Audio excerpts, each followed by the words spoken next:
Constituent assembly, এটাকে বাংলায় বলা হয় গণপরিষদ।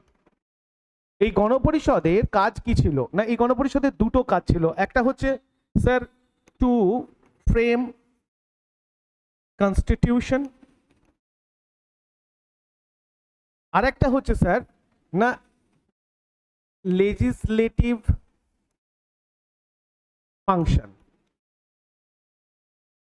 এই দুটো কাজ ছিল গণপরিষদের। মানে গণপরিষদের যে তৈরি হওয়ার পর, এই গণপরিষদ তৈরি হয় কোথা থেকে স্যার? এটাও আমরা পাই স্যার ক্যাবিনেট মিশন থেকে। ক্যাবিনেট মিশন প্ল্যান, এই ক্যাবিনেট মিশন ভারতে এসেছিল 1946। তাহলে ক্যাবিনেট মিশনের প্রথম কাজ ছিল স্যার গণপরিষদ তৈরি করা।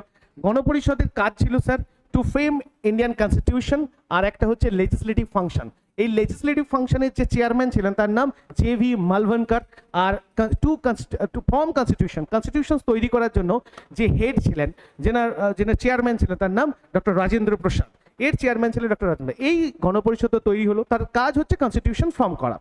তো কনস্টিটিউশন ফর্ম করতে গেলে স্যার এর পার্ট কি ছিল? এটা দেখা গেল যে স্যার এই গণপরিষদের যে মেম্বার ছিল কত ছিল না 389 টোটাল মেম্বার ছিল স্যার 389।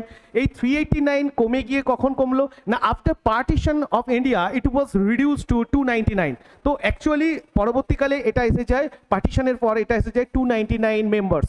এই 299 মেম্বার্সকে স্যার কয়েকটা কমিটিতে ভাগ করা হয়। কমিটি কি কি না 8টা মেজর কমিটি ছিল আর 13টা মাইনর কমিটি ছিল। এই 8টা যে মেজর কমিটি ছিল, এই এবং 13টা মাইনর, এই 8টা মেজর কমিটিকে দায়িত্ব দেওয়া হলো। কমিটিগুলো আমরা আগের ক্লাসে দেখেছি। তো কমিটিগুলোকে দায়িত্ব দেওয়া হলো, এই কমিটির ওপর দায়িত্ব তৈরি হলো যে তোমরা বিভিন্ন দেশের কনস্টিটিউশনসকে পড়াশোনা করো এবং এই কনস্টিটিউশন থেকে, বিভিন্ন দেশের কনস্টিটিউশন থেকে যে জিনিসগুলো, যে আর্টিকেলসগুলো, যে নিয়মগুলো, যে রুলসগুলো সব থেকে বেস্ট, সেটাকে আমাদের দেশের কনস্টিটিউশনে আমরা ইনভলভ করব। তো এই